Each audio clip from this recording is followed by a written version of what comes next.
প্রিয় দর্শক, সাজ্জাদ কাদিরের প্রীতি এবং শুভেচ্ছা নিন। এই মুহূর্তে আপনাদের সামনে কথা বলতে এসেছি বিএনপির জন্য সতর্ক বার্তা। বিএনপি কি সতর্ক হবে?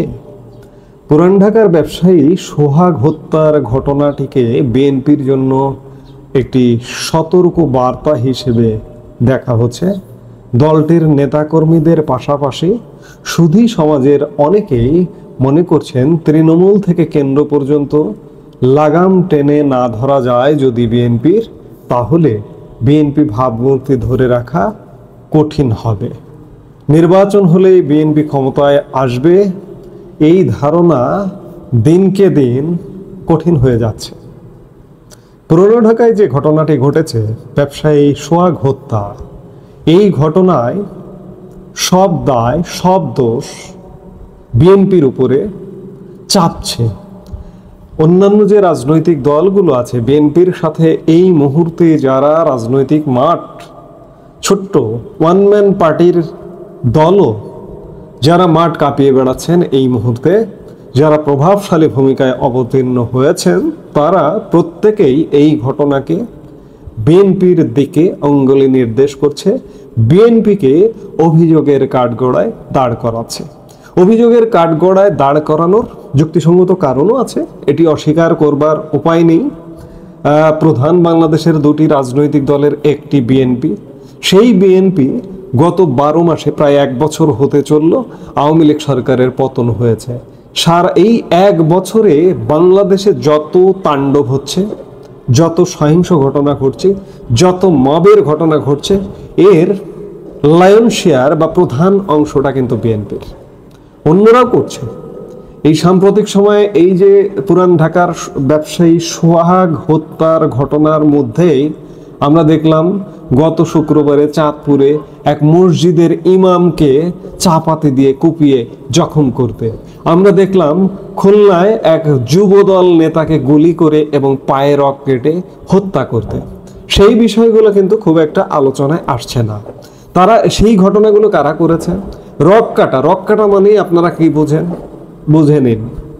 কাজী সেই ঘটনাগুলো আলোচনায় আসছে না, বিএনপির উপরেই মূল দায়িত্ব এসে বর্তাচ্ছে। ওগুলো উচ্চারিত হচ্ছে না, ওগুলো অপেক্ষাকৃত ছোট দলের ছোট কর্ম, এজন্য উচ্চারিত হচ্ছে না। কিন্তু বড় দলের বড় কর্মটা খুব বেশি করে উচ্চারিত হচ্ছে। আরেকটি বিষয়, সামগ্রিক অবস্থা দৃষ্টে মনে হচ্ছে যে এই মুহূর্তে সরকার চালাচ্ছে। আমি গতকালকের ভিডিওতেও বলেছি যে মনে হচ্ছে বিএনপি, মানে এই অভিযোগে অভিযুক্ত করার ধরন দেখে কিন্তু সরকার তো অন্য জায়গা থেকে চলছে, কিন্তু সরকারের বিরুদ্ধে এই যে দেশের আইন শৃঙ্খলা পরিস্থিতির যে মারাত্মক অবনতি, মানুষের জীবনের কোনো নিরাপত্তা নেই, সেটিরই একটা বহিঃপ্রকাশ পুরান ঢাকার ব্যবসায়ী সোহাগ হত্যাকাণ্ড। আইন শৃঙ্খলা বাহিনী যদি অ্যাক্টিভ থাকতো, আইন শৃঙ্খলা যদি স্বাভাবিক থাকতো, তাহলে এই ঘটনাটি ঘটতো না। এই দায় বা এই দোষ কিন্তু এই ঘটনাকে কেন্দ্র করে সরকারকে কেউ দিচ্ছে না, সব দায় সব দোষ বিএনপির উপরে। এক কথায় যদি বলি, এই পুরান ঢাকার ব্যবসায়ী হত্যাকাণ্ডটিকে কেন্দ্র করে বিএনপি বেশ বড় ধরনের চাপের মুখে পড়েছে এবং গত 2 দিন যাবৎ শুক্রবার শনিবার বিএনপির সারা বাংলাদেশে 50-এর অধিক অফিসে হামলা করে পুড়িয়ে দেওয়া হয়েছে। বিএনপি মহাসচিব মির্জা ফখরুল ইসলাম আলমগীরের ছোট ভাই ঠাকুরগাঁ জেলা বিএনপির সাধারণ সম্পাদকের গাড়িতে গতকালকে হামলাও হয়েছে। সেটি বিএনপিরই এক সম্মেলনে গিয়ে বিএনপিরই এক গ্রুপ করেছে যদিও বা, কিন্তু বিএনপির জন্য রাজনীতি এই মুহূর্তে আসলে সুখকর নয়। আমি শুরুতেই যেটি বললাম যে নির্বাচন হলেই যে বিএনপি ক্ষমতায়, সেই জায়গাটা বিএনপির কাছ থেকে যেন দূর থেকে দূরে সরে যাচ্ছে। আপনারা জানেন যে সাম্প্রতিক সময়ে সংস্কার নিয়ে বা ঐক্যমত্য কমিশনের ম্যারাথন বৈঠক চলছে। এই ম্যারাথন বৈঠকে একটি বিষয় খুব আলোচনায় আলোচিত, সেটি হচ্ছে পিআর পদ্ধতির ইলেকশন। একমাত্র বিএনপি চায় না যে পিআর পদ্ধতির ইলেকশন হোক। তো সেই জায়গায় অন্যান্য যে ছোট রাজনৈতিক দলগুলো, এমনকি জামাত, আমি ছোট রাজনৈতিক দলগুলোর ক্ষেত্রে যদি জামাত থেকে ধরি, জামাত থেকে অন্যান্য ইসলামী আন্দোলন ইত্যাদি যে সব বিভিন্ন দল আছে সেগুলো যদি ধরি, সবাই চায় পিআর পদ্ধতি। এবং এই পিআর পদ্ধতি নিয়ে বিএনপির উপর কিন্তু একটা চাপ বজায় রেখেছে তারা, এবং চাপ বজায় রাখতে রাখতেই এই পুরান ঢাকায় এত বড় একটি ঘটনা ঘটে গেল। এই ঘটনা ঘটে যাওয়াতে অন্যান্য রাজনৈতিক দলগুলো যেন বিএনপির প্রতি আরও চাপ জারি রাখার একটা সুযোগ পেয়ে গেল। এই সুযোগ পাওয়া থেকে আমি বললাম যে বিএনপি অফিস পোড়ানো হয়েছে, বাংলাদেশের প্রায় প্রত্যেকটি শিক্ষা প্রতিষ্ঠানে মিছিল মিটিং হয়েছে, বিক্ষোভ হয়েছে। সেসব বিক্ষোভ থেকে সরকারের বিরুদ্ধে নয়, বিএনপির বিরুদ্ধে বিষোদ্গার গাওয়া হচ্ছে, তারেক রহমানের বিরুদ্ধে বিষোদ্গার গাওয়া হচ্ছে। অনেকে এই ঘটনাটিকে এভাবে দেখছেন যে ইতিমধ্যে আওয়ামী লীগকে শেষ করে দেওয়ার, আওয়ামী লীগ সরকারের পতন ঘটানো হয়েছে, আওয়ামী লীগের রাজনৈতিক কার্যক্রম করতে দেওয়া হচ্ছে না, সরকারি প্রজ্ঞাপন জারি করে আওয়ামী লীগের কার্যক্রম নিষিদ্ধ করে রাখা হয়েছে। সেই ধারাবাহিকতায় আর এক প্রধান রাজনৈতিক দল বিএনপিকেও নিশ্চিহ্ন করে দেওয়ার একটা ষড়যন্ত্র হচ্ছে।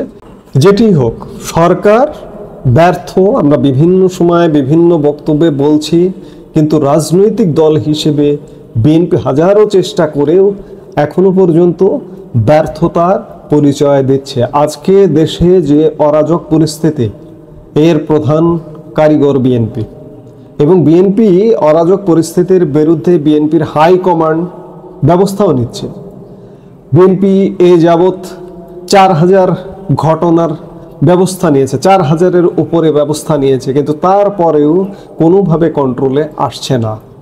আজকে বিএনপির অফিস পোড়ানো হচ্ছে, বিএনপির নেতার উপরে, যেমন মির্জা ফখরুল ইসলাম আলমগীরের ভাইয়ের উপরে, ভাইয়ের গাড়িতে হামলা করা হয়েছে, কিংবা বিএনপির বিরুদ্ধে, তারেক রহমানের বিরুদ্ধে স্লোগান দেওয়া হচ্ছে।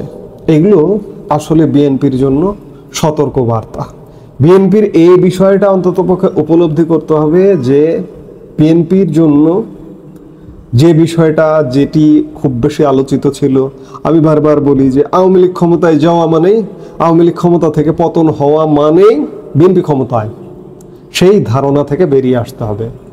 আগামীতে সামনে যে এই যে বর্তমান অন্তর্বর্তীকালীন সরকার পরিবর্তন হয়ে বিএনপি যে ক্ষমতায় আসবে, এটি এখনো যদি বিএনপি মনে করে যে আমরাই ক্ষমতায় আসব, এটি বিএনপির জন্য সবচেয়ে বড় একটি রাজনৈতিক ভুল হবে। বিএনপি প্রতিষ্ঠার পর থেকে গত 18 বছরে বিএনপি যে ভুল না করেছে, আজকে সেই ভুলের মধ্যে বিএনপি বসবাস করছে।